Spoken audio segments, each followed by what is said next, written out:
এক লোক টাকা ধার নেওয়ার পরে টাকা থাকা সত্ত্বেও দিত না, ঘুরাতো। হঠাৎ শুনছি লোকটা মারা গেছে, তখন এসে তার ছেলে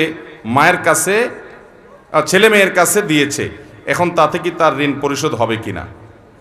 দেখুন, ধার নেওয়ার পরে কেউ যদি টাকা ঘোরাঘুরি করে, যে সেই লোকটা মারা যাওয়ার পরে তার ছেলে মেয়েরা এসে যদি পাওনাদারের টাকা দেয়, তাহলে সেটা খুবই প্রশংসনীয় কাজ। শুধু দেয় না, বরং দেওয়া কর্তব্য।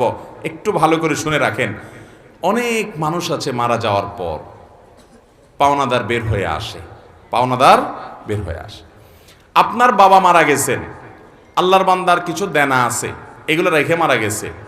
ইসলামের নির্দেশ হলো তার মৃত্যুর পর তার দাফন কাফনের জন্য যে টাকা খরচ হবে সেগুলো তার টাকাতেই খরচ করবেন। এরপর তিনি যদি কোনো দেনা রেখে যেয়ে থাকেন, ভাগ বন্টন পরে আগে তার সব দেনা শোধ করতে হবে তার টাকা দিয়ে, তার জমি জমা বিক্রি করে।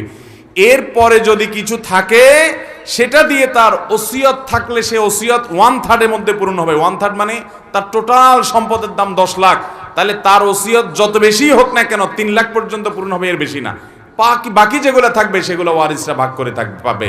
আর যদি কারোর কোনো ওসিয়ত না করে যায়, যে অমুক জায়গায় দিও, মসজিদে দিও, মাদ্রাসে দিও, অমুকরে দিও, এরকম কোনো ওসিয়ত না থাকে, তাহলে তো সেটা বাদ। কিন্তু দেনা থাকলে আগে দেনা দিতে হবে, তারপরে সন্তানরা ভাগযোগ করে সম্পদ নেবে। প্রায় সময় কয়দিন পরপরই দেখি পত্রিকাতে যে বাবার লাশ পড়ে আছে গ্যারেজে, বাড়ির সামনে। ওইটা দাফন করার মতো মানুষ নাই, গন্ধ ছুটে গেছে, ছেলে মেয়েরা কামড়াকামড়ি মারামারিতে লিপ্ত, জমি জমা দখল নিয়ে।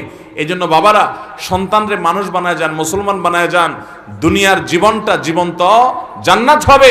আর না হলে আপনার এই কাজের প্রায়শ্চিত্ত আপনাকে ভোগ করতে হবে। শুধু ওকে দুনিয়া শিখাইলেন, আখেরাত শিখান নাই, আপনি আফসোস করে কুল পাবেন না।